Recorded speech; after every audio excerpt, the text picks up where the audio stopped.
Pernah nggak sih kamu keluar dari ruangan gelap, terus tiba-tiba kena cahaya terang, dan langsung bersin?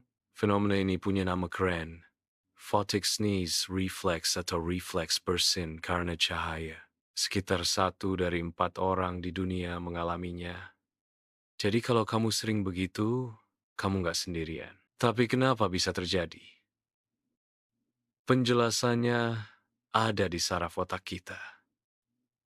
Cahaya terang yang tiba-tiba mengenai mata membuat pupil menyempit. Proses ini melibatkan saraf trigeminal yang letaknya dekat dengan saraf yang mengontrol hidung.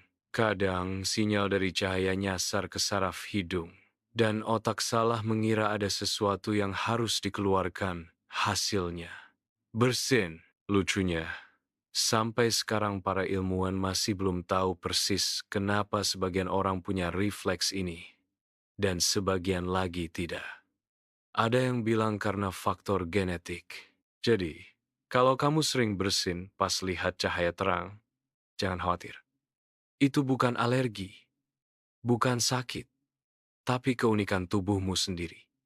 Tubuh kita memang penuh misteri. Bahkan hal sederhana seperti bersin, ternyata ada sains luar biasa di baliknya.